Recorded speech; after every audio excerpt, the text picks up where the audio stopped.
Let's do it. There it is. All right. And we are live. Welcome back, everybody, to the Weather Center. It is Weather Center Live. It is Tuesday, February 13th, 2024.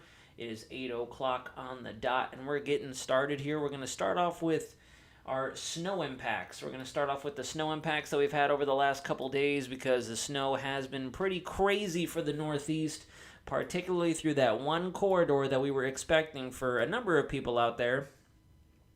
I know a few folks had commented wondering if New York City was going to get a lot of snowfall, and they saw a decent amount, although from a lot of the footage I saw out there, it really didn't seem like a lot of it was sticking, which I know is a bit of a bummer to some out there. Now we have lots of really good lake effect beginning to kick off as a very weak push of cold air comes in across the Great Lakes, the Midwest.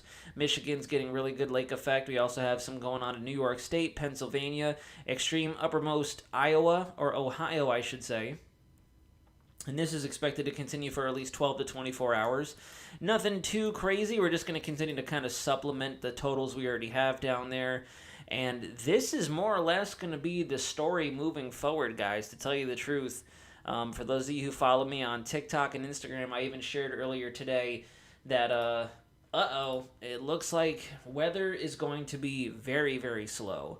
Very slow. And the only real big piece of the puzzle we have to talk about tonight is going to be we can say, lousy rain for the Southeast, for Florida, particularly parts of the Gulf coastline, and then eventually the Bahamas.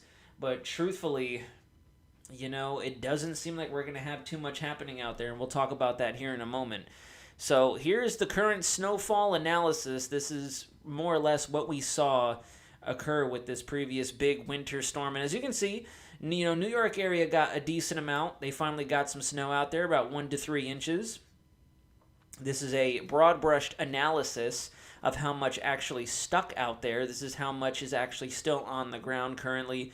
You can see we were fairly on the money in terms of our predictions. I know that snow forecasting is very, very difficult, very, very difficult. And in my videos, I'd been trying my best to nail down exactly where this was going to take place. And I was thinking at max, the maximum average we were going to see was between 8 to 10 inches, and we got it. We got about 8 to 10 inches with some very, very, very small localized instances, as always, of that higher snowfall. I also was looking at the topography of this area, and it makes sense. There's a little bit of higher terrain out there. If you guys look closely, you can see the shades of green in the terrain, as well as the shades of white being the lower terrain areas, the valley areas, just the lower lying areas, not so high in elevation.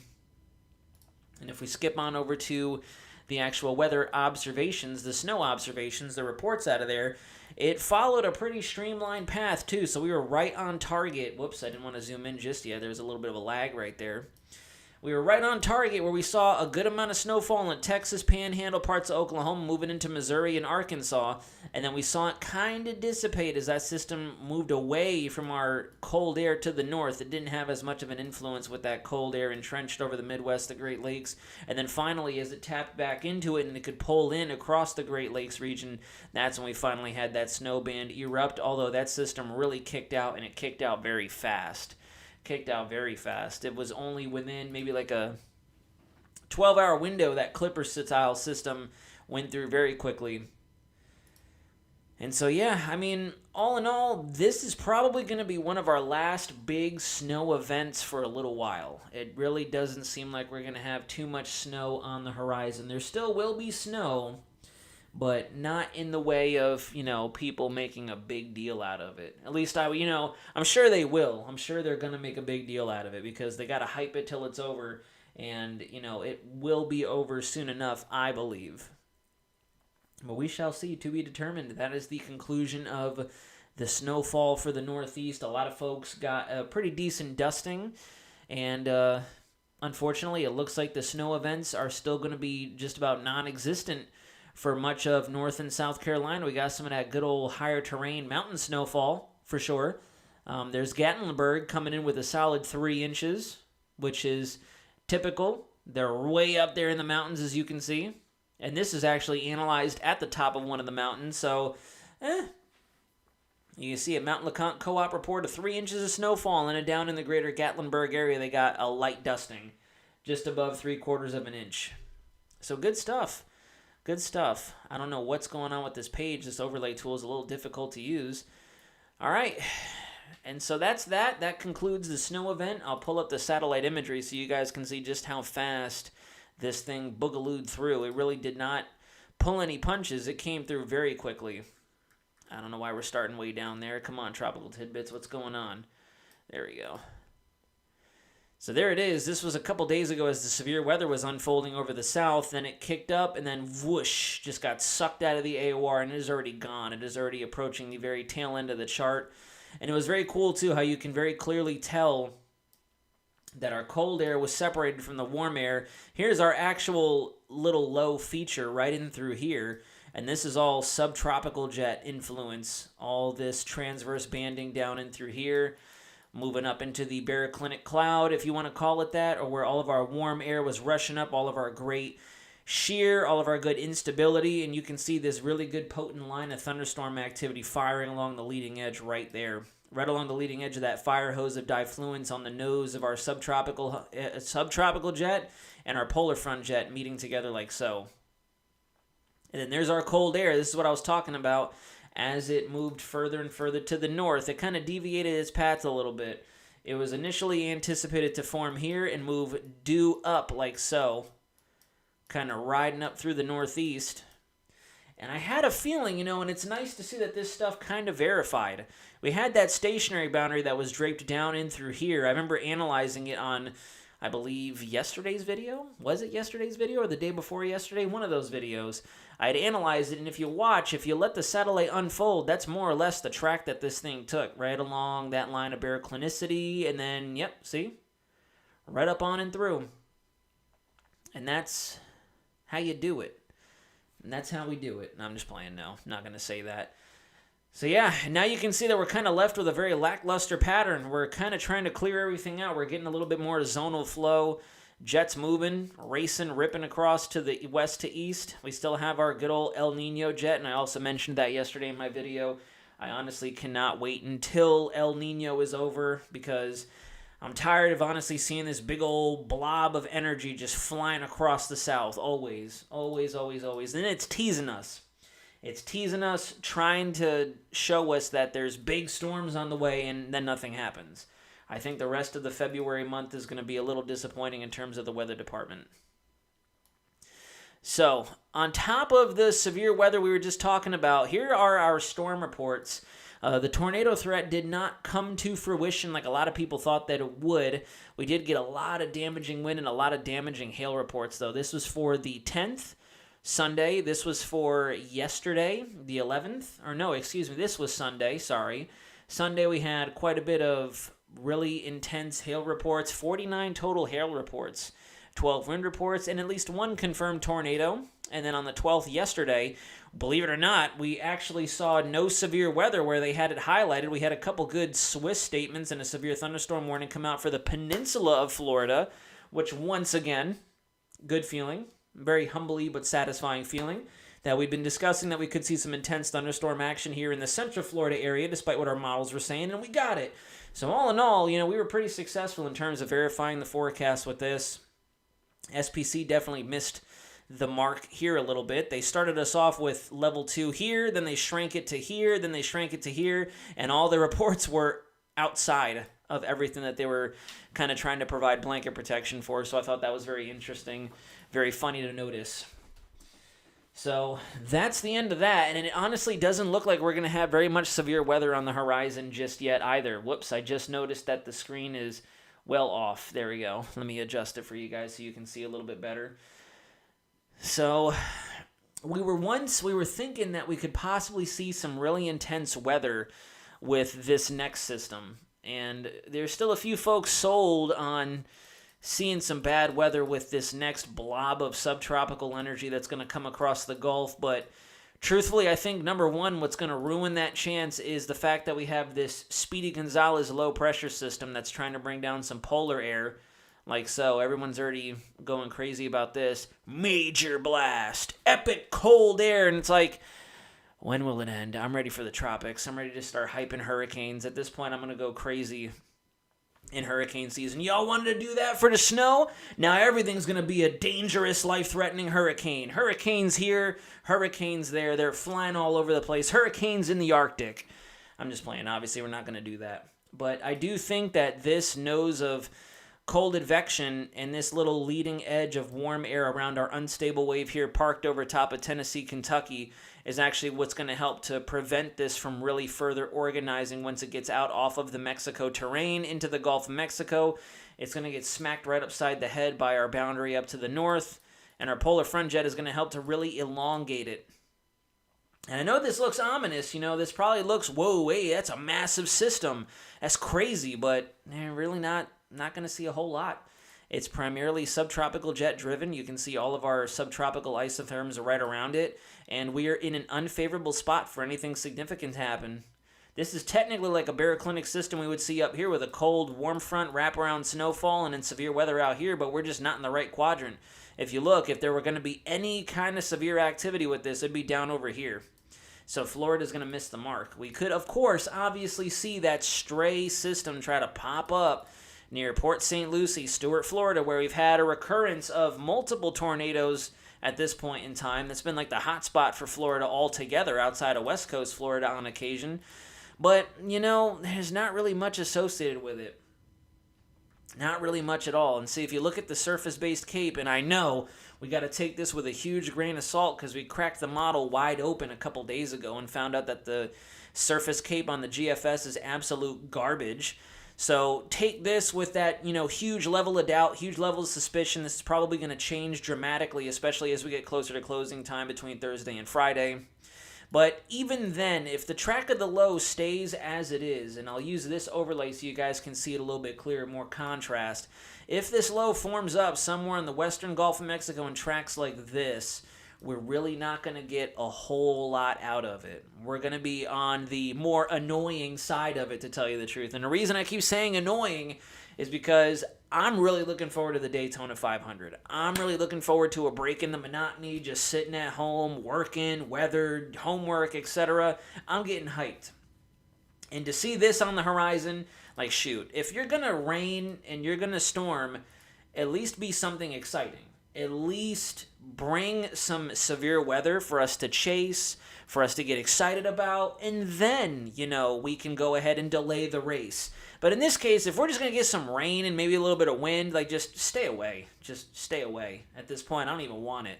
I don't want to talk about it. I don't want to hear about it. And, so far, the rain totals with this don't look very impressive either. If you look at the total accumulation, we're going to get some pretty substantial rainfall from it, granted, but at the same time, not that impressive. I mean, maybe trying to push the 4-inch mark for northern Florida. We could get a little localized flooding, and once again, I do think that's probably going to be our primary threat with this next system, is going to be the flooding. But I don't foresee a lot of severe weather with it. I don't foresee a lot of high wind with it. Let me go ahead and take a look at the low-level jet, if there is one with this system as it pushes through. A little marginal low-level jet, but if you guys look, this also tells the story. This really tells the story. We have just a positively tilted mid-level trough and not a whole lot, closure going on with it. We don't really have a closed center in the mid-levels of the atmosphere. And I really do believe it's probably because of that punch of polar air from the north that's just going to shear it apart and stretch it all out like an accordion. So we're really not going to see a whole lot going on. But, of course, it's only the 13th. We still have about 5 to 6 days away with this last storm over the south. Everybody up until maybe 48 hours was saying nothing. No severe weather. We had a lot of discussion here in the chat even where some people were like, absolutely no chance at anything severe, nothing. And then look what happened. So, just kind of scrutinizing it and taking a look and watching things as we trend through. The overall consensus has been with all of our models that this thing's just going to be a mess of rain. You can see between 12 Zulu today and 18 Zulu today, the GFS has not changed the structuring of this system. If I come on over to the European model as well, you can see that the Euro is thinking even lesser of it. It looks like it's going to be just a frustrating rain train over the south, particularly the Yucatan Peninsula, Cuba, the Bahamas, and then we'll get some of the wraparound stuff with it, which kind of really stinks. Again, I'd rather something big happen with this. But it doesn't look like that's going to be the case, and we get some residual cyclogenesis possibly that's going to buffet good old Bermuda with some stuff, which could be very interesting. So we'll see exactly how that shakes out. But yeah, if you look across much of the lower 48, though, there really isn't much going to be happening. Really not a whole lot going to be happening. And at this point in time, look at that, guys. I mean, even all the way up to 23 Feb, just not a whole lot going on. The weather is truly going to quiet down a little bit. One area in particular that we're going to have to continue to watch, and that's exactly where we're going to segue next, is if you look out over the West Coast, which is the title of this live stream, we have another Pineapple Express / Atmospheric River event preparing to set up. This is our NOAA blend of models looking at the total precip. And first and foremost, before we go any further into the loop, take a look at Florida. I mean, we get some good rainfall. This is going to be great for the west coast of Florida drought conditions that are still hanging out there. It looks like we're finally going to get that solid push of El Nino moisture activity. This is the more solid textbook El Nino route that some of these storm systems and the rain trains will take during an El Nino winter, as opposed to what they've been doing most of the time going up like this. So, I mean, that's good. And once again, the NOAA blend of models looks like we're going to kind of top out between this threshold here, between 1.2 and 2.5 inches. So, nothing to write home about. It'll be an interesting rainy couple of days, and we'll see exactly whether or not they're going to get that track dry for a Sunday night race for the Daytona 500, or if they're going to push till Monday. I know a lot of us have already kind of taken some time off for Monday just in case. So I'm personally preparing for a Monday race. I really do think that, unfortunately, we're probably going to see it scrubbed, and it's going to go to Monday. But to be determined. We'll see. I know a lot of folks aren't too keen on the Daytona 500. There's a select few of us who are going to go out and watch it, but I'm still excited nonetheless. And then if you look out west, look as we get it to the 150-hour mark, we got a lot of rain. Tons of rain piling up over the Cascades, the Sierra Nevadas. Got a lot of rainfall on the coastline of northern and central California. The Bay Area is going to be inundated. At this point in time, we're on February 20th. 6Z on February 20th, Tuesday. We're already pushing the double digits in parts of northern California. It only gets worse as you go further through time. You can start to see shades of purple getting over a foot of rainfall out there for some areas in northern California. The valley area may not get as much. They might be protected by the coastline and the mountain rain shadow. But overall, this is going to be another intense flood event for them, and they just barely started the recovery process from the last atmospheric river event that occurred maybe, 7 days ago, somewhere around there. By the way, apologies. I'm very disrespectful tonight, guys. Welcome in. Let's go ahead and say hello to a few folks. Zenful, hello there. Mick and Marley. You were early. Yep, you definitely made it right on time. Scrooge McDuck, Daniel Lawson, Joseph Parton. How close are we? Aaliyah Janelle, welcome back. Good to see everybody in the chat. Thank you very much. Ethan's Life, I hope you're enjoying your time at IHOP. Elite Chief Stark, thank you very much for joining us. Florida Man, while you're live, can I get the mod we talked about? Oh yeah, let's do it. Let me go ahead and add a second one in there, especially since it doesn't look like PM has joined the chat. So there we go. We got 2 moderators. Thank you very much for volunteering for that moniker. I do appreciate it. Let's see. Aston Gooden, thank you very much for joining us. Judy, hello. Kevin Rivera, welcome in. Thank you so much for joining us, guys. You have a little bit of a bigger group tonight. Good to see everybody. So yeah, atmospheric river setup, Pineapple Express for the West Coast. And then this good old blob of Gulf moisture that's just going to surge right over the Florida Peninsula. We're finally going to get something. It's not going to be a whole lot of something, but it's going to be something. A lot of our storms have taken this track, if not this track, most of this winter time. We're finally going to get another round of something coming right at us, and of course, it's not really going to do very much for us. But, again, the verdict is still up in the air.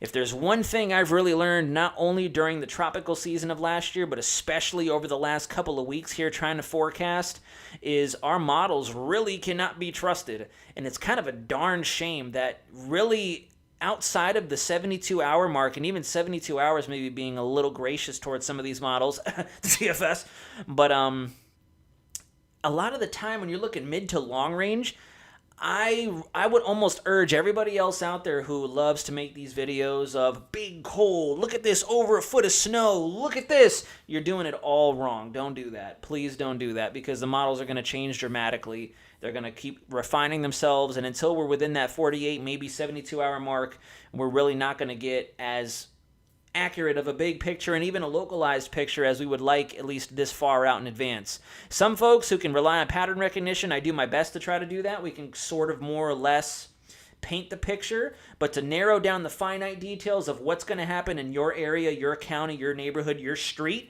that's going to be very difficult until we're within a couple days from game time. We can try, though.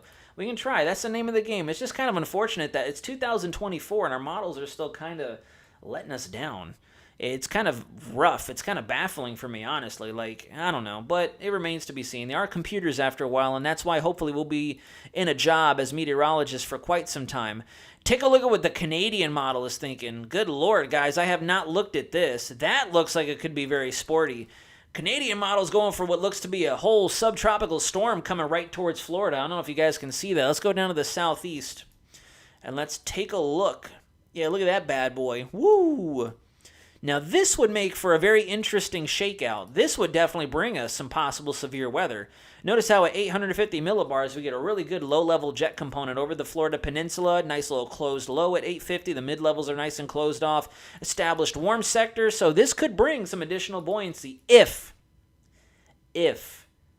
this shakes out. Obviously, this is definitely up in the air. And you know what? Scrooge McDuck, you are absolutely right, my friend. I don't know how I've been neglecting this model since we left the hurricane season. I do apologize. Let's go on over to the UK Met and take a look at what that's thinking at 850 millibars. We'll go to the 12Z model run, and let's take a look. Let's see what shakes out. So there goes our... Oh, God. Okay, so the UK Met's not thinking anything's going to happen down there. The UK Met does not give it a vote of confidence at all. There's just this really disorganized area of rainfall. So that was definitely kind of a hoo-ha and a nothing. See what it looks like at the precip. Yeah, well, I mean, at least on the bright side, it looks like the UK Met thinks that we might have a shot at a night race for the Daytona 500 on Sunday. If not, definitely good to go on Monday. And then there goes our Pineapple Express firing off out over the West Coast. Let's go back in time and see how well the UK Met did with our last system that rolled through, the one that just produced all the landfall up north. Let's go back to 12 Zulu yesterday before the snow event actually started. Oh, yeah, look at that. I mean, the UK didn't do too bad. It definitely underforecast the snow amounts in Texas and Oklahoma, but the path overall looked really good. You look at this, and honestly, the UK Met did a fairly decent job. Look at that. Fairly decent job. What do the snow totals look like in the Northeast? Can we zoom into the Northeast from here? Yes, we can. Let's see what kind of snow totals it gave us. Yeah, so the UK model did okay. It did okay. So, I mean, it got most of the 4 to 6 inch snowfall. It definitely missed that big corridor of 8 to 12 inches, that's for sure. And it definitely overforecast the snow totals for New York City. UK Met was trying to say they're going to get over a foot of snow in the eastern side of the Manhattan Island, so that was a little intense. But, it didn't do too bad. Oh, Mick and Marley, thank you very much. That is very true. I've upgraded from Dorothy. I still have a lot of love for Dorothy. Dorothy is always going to be ingrained in our hearts and our minds, and she is iconic of the original Twister. She's the only Twister member, the original member of the cast who's actually in this new film, so we got to give her kudos for reprising her role. Also, before we go any further, just a little fun fact for you guys. If you take a look at our 6Z GFS earlier today, this had a lot of people going. This definitely had a lot of people going. I got some comments on YouTube. I got some comments on Instagram. Check this out. At the end of the 6Z the 6Z GFS looked almost like we had the tropics trying to come out and bite us.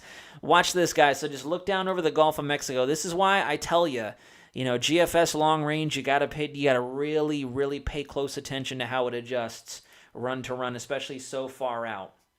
But check this out. Watch over the Gulf of Mexico. For a second there, I woke up this morning and I saw the model, and I'm like, what the heck? Did we just jump all the way into hurricane season, or is it just me? Because tell me that doesn't look like a actual cyclone, like a tropical system. Totally perfectly circular. There's no discernible frontal action with it. You can't really find a front. I mean, there's a really weak trough right there. No warm front. Very little indication of a cold front. It looks like it's got a textbook right front quadrant. So the frickin' 6Z GFS is trying to say, yep, there's a tropical storm Vince for another late arrival into the Big Bend area of Florida. For those of you who understand the running joke. So there he is, guys. February 29th. Tropical Storm Vince, forecasting it right now. There he is. So I thought that was a little bizarre, a little batty on the GFS part. And the icon has also not been giving that system down over the south a very big vote of confidence either. The icon isn't doing too bad in terms of its depiction. If you look, it's got us right on track with that baroclinic low, kind of helping to suppress and spread out that swath of precip. And it gets really, really badly and sadly squished, I should say, down into the Caribbean, down through the Yucatan Peninsula, Yucatan Channel, Cuba, Bahamas. And it doesn't really give us a huge amount of rainfall, it looks like, here in Florida. All of our models are definitely screaming in our face atmospheric river event, though, that's for certain. We'll go ahead and switch out to the west coast. Or we'll go southwest and look at this monstrosity of a next low pressure system barreling through with the previous one right there already beginning to create inundation. Lots of really good onshore flow, training rainfall over north and central California. The Pacific Northwest is definitely going to get a lot of this, and I wouldn't be surprised if there's a lot of higher terrain snowfall out there as well. Although, if I'm not mistaken, we are now underneath a mid-amplitude ridge out west, so that might also prevent a little bit of our higher terrain snowfall. We'll have to take a look at that here in a second, what our temperature profiles look like, but this is going to be massive if this unfolds. This is going to definitely be another severe weather event for them. They're probably going to get those severe thunderstorms all through this quadrant of the storm. This is going to be a flood threat, or a flood zone, I should say. Even Oregon, parts of western Oregon, are going to see lots and lots of really good rainfall, good flash flooding conditions, more than likely mudslides, landslides, you name it, road closures, etc. All that fun jazz, as always. And that's, guys, I'd be lying to you if I said we had more to talk about tonight, but truthfully, that's essentially all she wrote. I don't know why my nose is itching the way that it is. That's all she wrote. I already see a bunch of people going crazy about this. Next major snowstorm, and next major snowstorm, look out, incoming, massive snow event, look out. Here it comes. Let me go ahead and do that for you guys. Let's see. Let me switch the screen over a little bit so you can see. What does this remind you of, guys?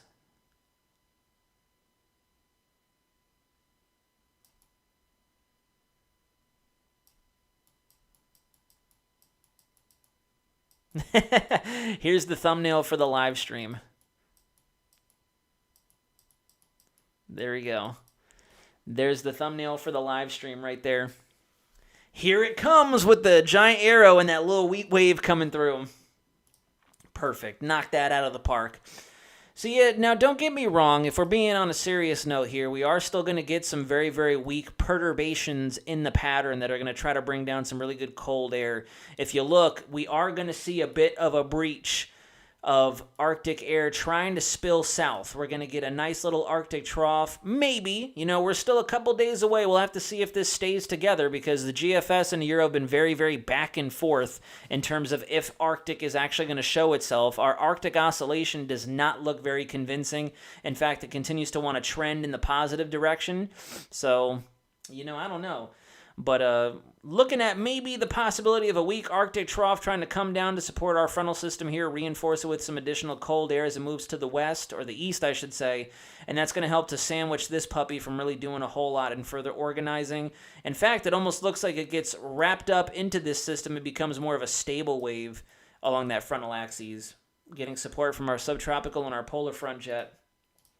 Another good reason why it doesn't seem like we're going to get a lot of severe weather out of this. I would give this probably a 1 out of 10 shot at giving us severe weather down here at this point, just looking at our latest depictions. The only one that actually looked a little concerning was the Canadian model we just took a look at a little bit ago. If this solution were to come true and we actually have a full-fledged organized low like this, This would definitely be a lot more concerning. We don't have surface-based CAPE on this, but this would be a little bit more intense. There's our warm front. Here comes a bit of a cold boundary, a weak subtropical / polar boundary. So we could get some interior Florida severe weather out of this. Some good heavy rainfall to the north side of it. No wraparound snow because it's just not that cold, obviously. Swear if I start seeing people say, look at the 540 line, I might get some snow in Alabama and Georgia. I'm gonna just flip my desk. I'm going to flip my desk if people start trying to predict that. We're trying to forecast snow for the upper periphery of Mississippi, Alabama, and Georgia. The cold air is there, so, God, just stop. Stop. You got this big you got this big old low staring in the face, and you're worried about like a couple snow flurries up here. That's literally winter in a nutshell. That has been the winter season in a nutshell. You have a gigantic bomb cyclone screaming at everybody in the face, and everyone's like this, looking at the little snow band associated with it. Is that snow? Guys, it's snow. It's snow. There's a big old tornado over here. There's 3-inch hailstones falling over here, flash floods occurring over here, and all the other meteorologists are like, look at the snow. Gotta take a picture of the snow. It's ridiculous. That's why I'm ready. I'm ready for the tropics already. I'm ready to get back to familiar territory. And yeah, then after that, as James Davidson has mentioned in the chat, we're actually going to warm up. We're going to warm up pretty substantially. It looks like the southern half, if not the central and southern halves of the United States, are going to see spring come on in as we get to the tail end of February. Look at this. Our 570 line, our 564 line is going to end up well into the southern tier U.S. Our 528 polar line is going to end up way up in through here. Freezing line is going to be right up in through here, at least according to the long-range arrow. Obviously, this is going to change, guys. Don't take this as fact, but in layman's terms, the key takeaway here is we're going to warm up. I already saw another video mentioning, here comes another pattern shift, and bruh, it's not shifting. We're actually staying quite the same. In fact, the trough of cold air is weakening a little bit, which is allowing for some more warm air to surge to the north. What would really be bad in this scenario is after we get out of February, if we did get another massive shift in terms of our pattern, and we take this trough, move it this way, and we take this warm ridge and move it this way and introduce another nice push of cold air, that will cause some chaos over the Great Plains, Dixie Alley, the Southern Plains. That'll give us a good shot at severe weather. That's a big if. The GFS, and at this point I almost feel ridiculous bringing up the GFS, but the GFS kind of hints towards this. If you look, we get that really good ridge building in over central CONUS. Our cold air almost evacuates the United States entirely. And then here comes that next dose of polar air, and then boom, there goes our next big old system like I had mentioned. But this is February 29th, so this is absolutely guaranteed to change up on us. I would not be surprised if it's gone, if not looks like something totally different when we wake up tomorrow morning. Just like with this massive snowstorm, 978 millibar low crashing into Washington State. I highly doubt that's going to be there tomorrow, but we'll see. You just never know with these models. Sometimes they do very good at predicting the pattern. Other times they just really struggle. They really struggle. This last winter storm was a case in point.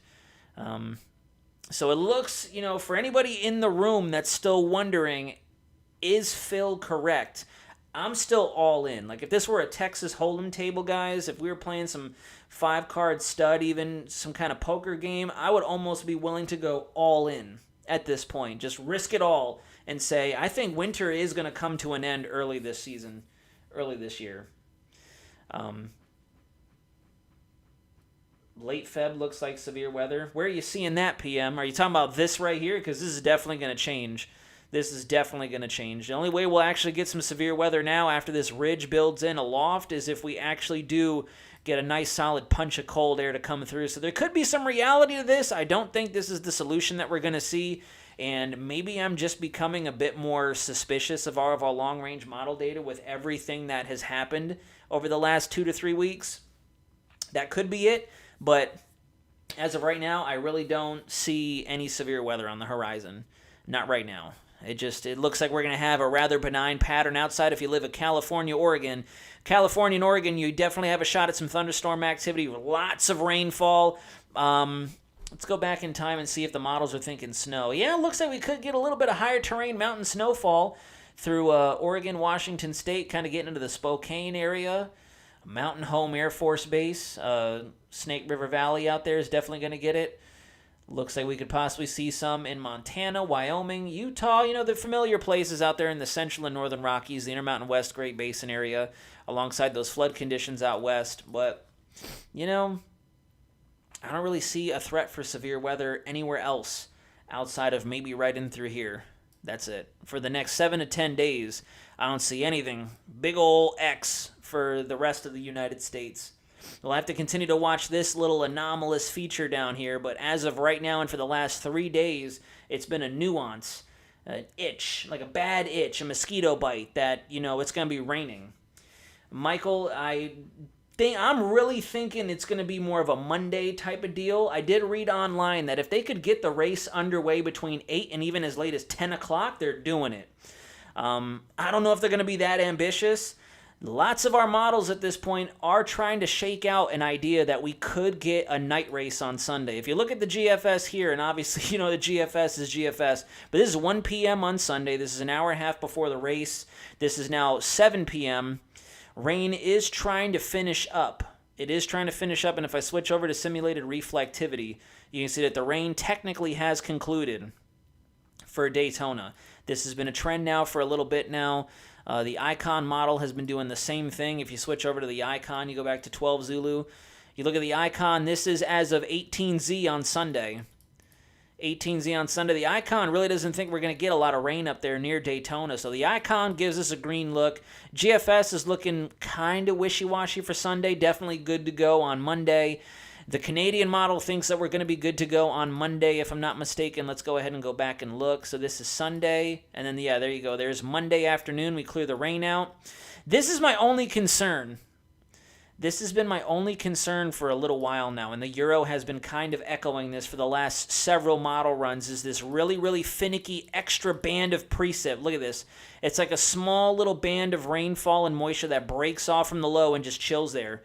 I know you guys want to race, so I'm going to sit right over the northeast quadrant of Florida and just be annoying. And then finally it moves out as we get into Tuesday night. So we'll definitely have to see. Kevin, welcome in. Hey, David, this is tropic-related question. Do you think the models will do better than the last season? I know models fluctuate, but since we have a change this upcoming season, will they be accurate? That's going to be to be determined, Matt, but that is a fantastic question. But Michael, to go back to your question a little bit ago, I'm really thinking it's going to be more of a Monday type deal. If I I'm really trying to nail this forecast because I know my family and I are getting real excited to go to the Daytona 500. My gut tells me it's probably going to be postponed to Monday. And we've already taken the time off that we need to stay overnight if we need to for Sunday. Monday, I do believe, is when we're going to be racing. I think it'll be a mid-Monday afternoon race event. We shall see, though. The models are very 50-50 right now. The models are extremely 50-50. Some are thinking that we could have a night race on Sunday. Others are definitely thinking Monday is going to be good to go. Matt, back to your question. That is very tricky. I want to say yes, in terms of we'll have an easier time nailing down the intensity of some of our tropical cyclones. Because if you think about it, during El Nino, a lot of our models, the GFS, wanted to blow these systems up like this. Really didn't take into account the El Nino shear, all the different cold pool, sporadic outflow boundaries, providing us with even more wind shear in the low to mid levels of the Atlantic and the tropics. Just the overall unfavorability that El Nino produced for our tropical Atlantic. And,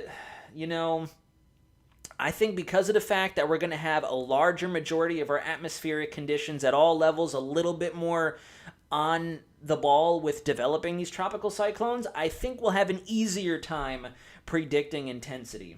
Whereas, for example, a really wonderful example was Hurricane Lee and Tropical Storm Philippe. And I will say, Tropical Storm Tammy and then eventually Hurricane Tammy was very tough to forecast. And then we all know Vince, the elephant in the room. Vince was supposed to happen 5-6 times over, and that never happened. So I do think what's going to end up happening is we'll have a bit of an easier time spotting formation, spotting development. We'll get a little bit more hands-on with the tracks, especially when we have more definitive steering currents out there, because La Nina will be starting to take effect, or even the Enzo neutral pattern will allow our semi-permanent pressure systems to become a bit more established. And we'll see. We'll definitely see. I do think we'll have a bit of an edge this upcoming hurricane season, which is going to be good. We're definitely going to have to do a lot of interrogating, and interrogating quickly, because if we do have very favorable setups out there, these storms are going to explode. They're going to explode, and we're not going to have very much time to get ahead of them. And that's why it pains me to hear that some people are trying to stay away from talking tropics. Oh, it's too early. It's never too early. If you know a La Nina's coming, you got hot water, it's time to start talking about it. That is not hype or anything like that. And I do agree, James, yes, next winter is going to be an entirely upside down pattern because of this switch in our Enzo. We're probably going to switch the PDO. We're going to have to watch the NAO. There's going to be a lot of different things changing at once. So we'll have to see. Patterns do repeat in severe weather this winter. Has been very active. It has, definitely. It's definitely been active, but I personally I'm not seeing it as of right now. I'm not going to broadcast it. I'm not going to advertise it. I just don't see it. Even with our big old blob that's coming out of the Gulf, really not going to see much from it, at least based on what the last 72 hours worth of trends have looked like. The Euro has no confidence in it. The GFS has no confidence in it. The Icon definitely has no confidence in it. The Canadian model has been very back and forth. So, I don't know. And I agree, Mark. I do agree. My honest only gripe with wintertime have been all these folks with snow everything. It's like the classic trademark with fall time. Pumpkin everything. At least that's fun. Pumpkin this, pumpkin that, pumpkin spice. That's delicious. It smells good. I'm really getting tired of there being all kinds of chaos unfolding across the United States, and every other meteorologist out there is basically like this. Let me go back in time. We'll go back to our severe weather event, and I'll kind of do a little iteration of it. So let's go back to the GFS. Let's go to our MSLP precip with the frozen and precip on there, and let's go back to the beginning. We'll go right here, and this is basically all I've been seeing all winter time.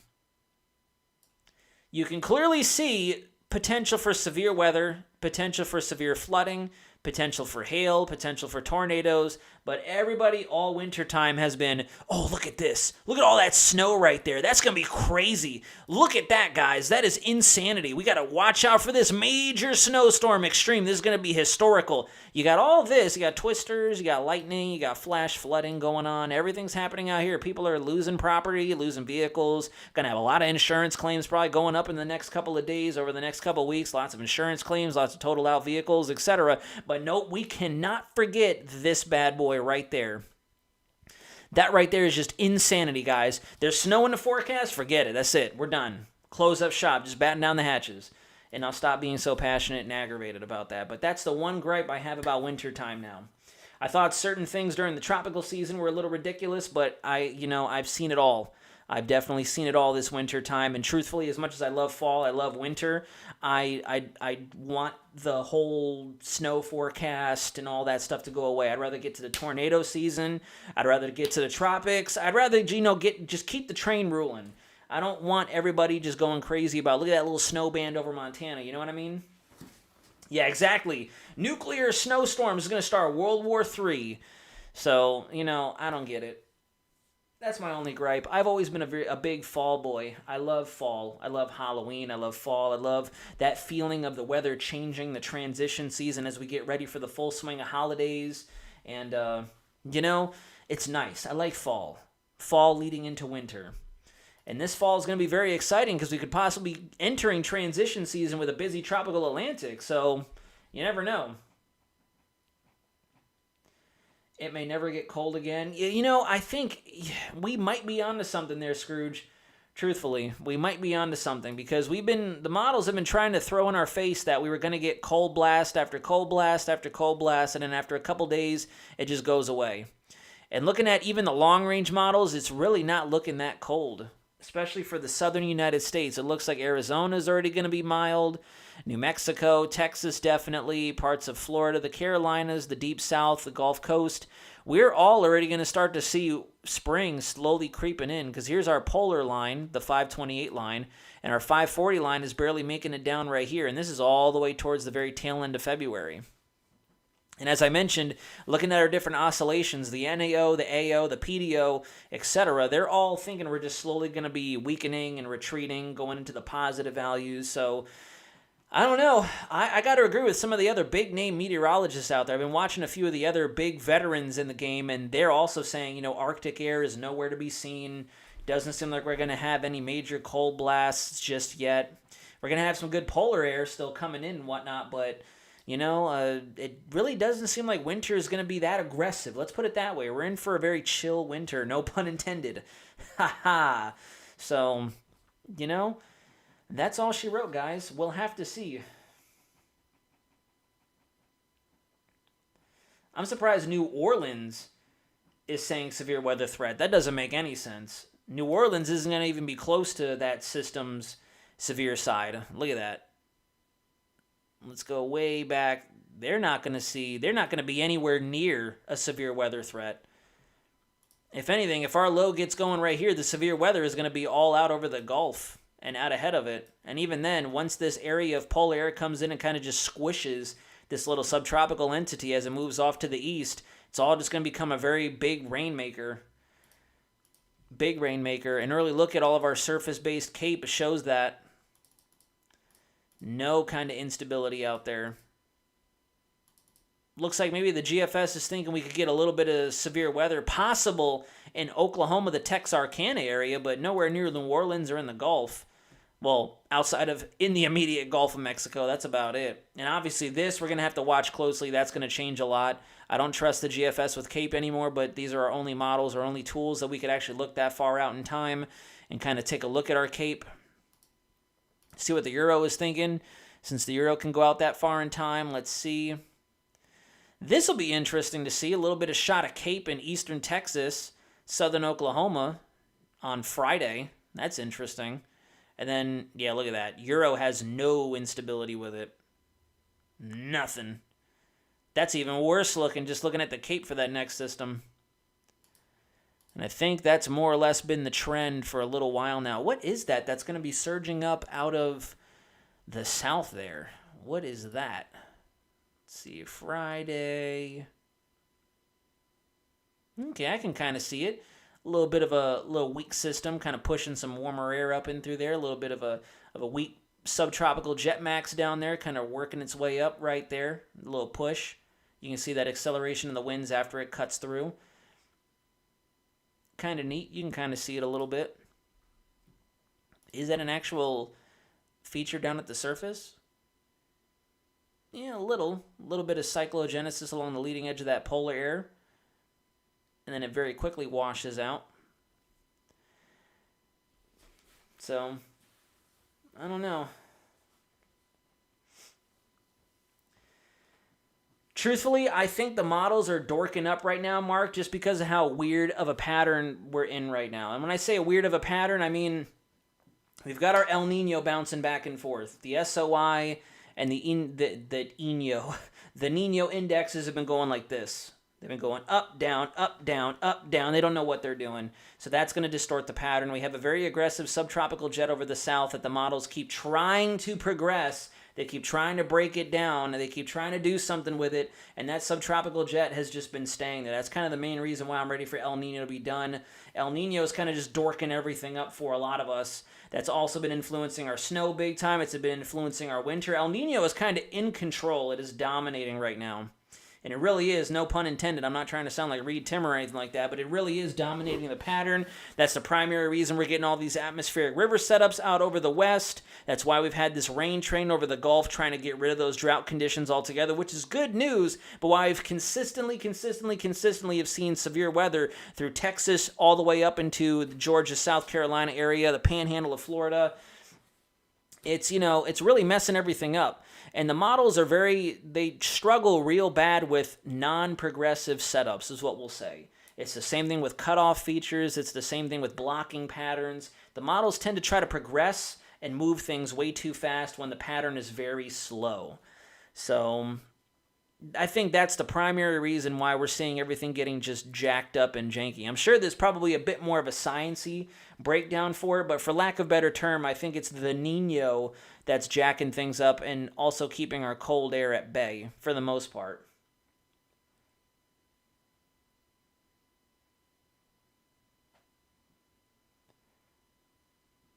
Well, no, and you're absolutely right. You always have to look at climatology and analysis data. You can't always rely on models.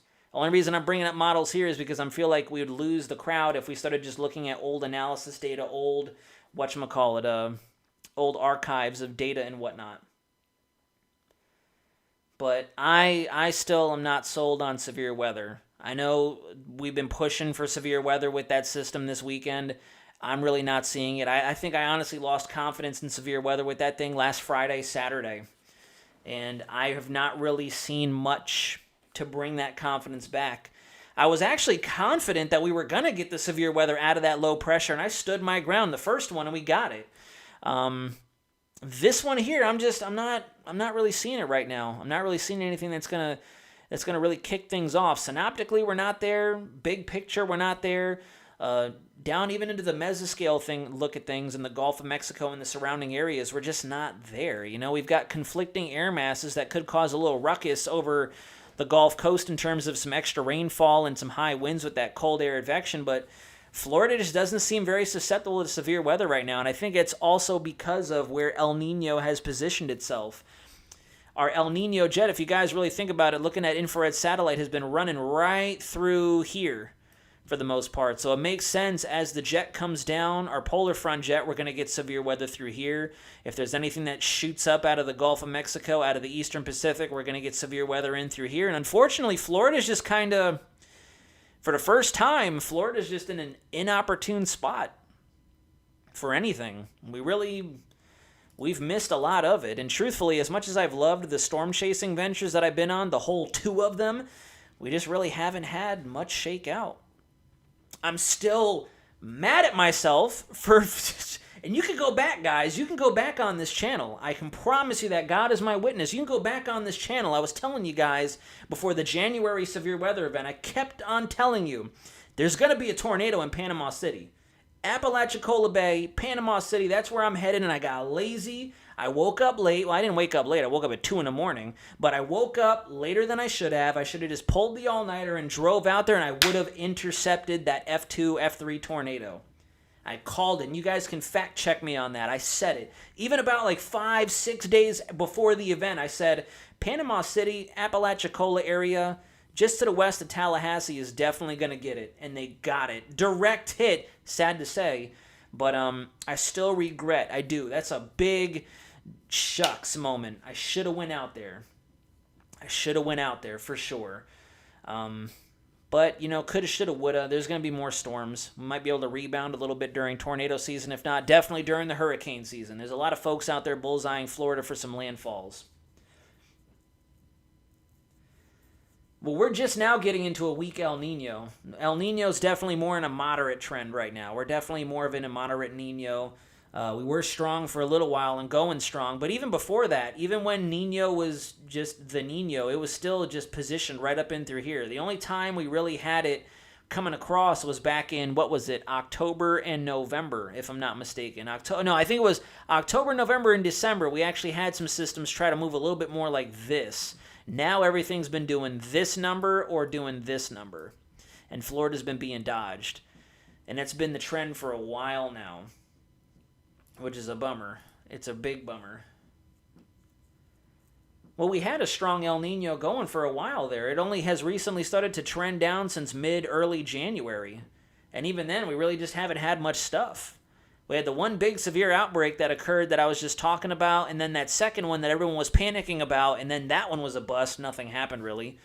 And then since then, really nothing down here in Florida. It's been just this same general geographic area, and that's it.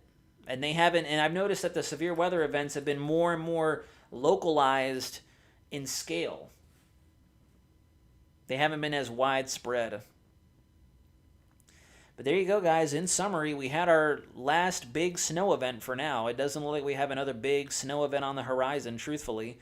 So if you see anybody else out there trying to clickbait you in with extreme snow and historic values and major snowstorm, that's probably a lie, and it's probably just trying to attract your attention because I truthfully don't see anything. This is our fateful Euro. This is the best model of them all, and I'm really not seeing any major snowstorms. Like, yeah, we're still going to get some snow out there because obviously there's moisture and there's cold air, but I don't see any major snowstorms. no major multiple systems or anything like that. We have these very fast-moving Clipper-style systems coming out of the back or on the front side of our ridge out west. And then we'll just have to continue to watch the progression of the system down over the Gulf, and then what happens and what sets up out west in terms of our next atmospheric river setup. And that's about it. It's honestly going to be a bit difficult to make some content over the next several days if the weather pattern doesn't decide to act up, which, I don't know. Since Friday, Saturday, it's kind of been looking like things are diminishing, at least for now. At least for now. It could be the calm before the storm, or it could be the calm before another period of calm. Who's to say? The weather is not playing by the rules this year. It really hasn't been behaving itself, which concerns me as we get into the more volatile parts of the year, i.e. spring, tornadoes, sea breeze, tropics. So we'll have to see. We'll have to see. But there you have it, guys. Thank you very much for watching tonight. I do appreciate it. Our main target areas are going to be the Gulf Coast, Central Florida, the Gulf of Mexico, and especially our folks out there in the western U.S., particularly California and Oregon, as our next Pineapple Express rain train begins to establish itself over the next few days. We're going to keep a close eye on those setups for you guys and for those of you who may be tuning in elsewhere. And that's about it.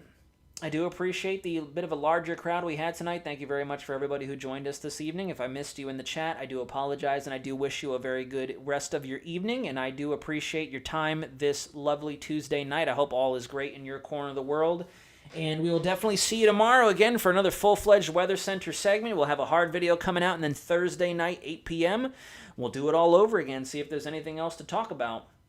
So that's it. The Jersey Shore's last very big blockbusting blizzard happened back in 2010, the day after Christmas. About 3 feet of snow for 3 feet of snow. Now see, that would warrant extreme, major, boom, stuff like that. That's big. If I saw we were going to get upwards of 2 feet of snow from a single event, that's when I'd be doing all kinds of arrows and zigzags and loop-de-loops to show you guys how impressive of a system it is. But this, maybe that's just me. I don't know. That's just me.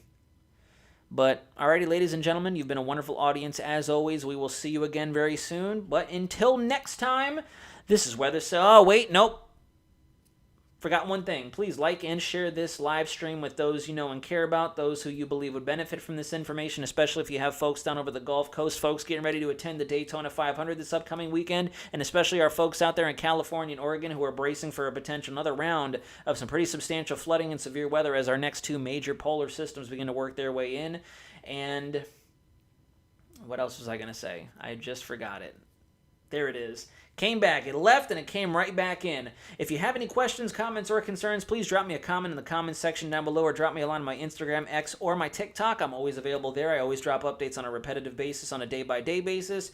Everywhere else on social media outside of YouTube, YouTube is a little bit harder to combat because of the fact that I have to edit these live streams. I have to edit the full-fledged videos, so it's a little easier to do Monday, Wednesday, and Friday, the regular videos, and then Tuesdays and Thursdays for now until we get back to the tropics or until things get a little more exciting. We're going to continue to do our live streams on a Tuesday and Thursday, 8 p.m. rhythm, okay? Now we are finished up, guys, and we'll see you next time. This is Weather Center Nazario, signing out.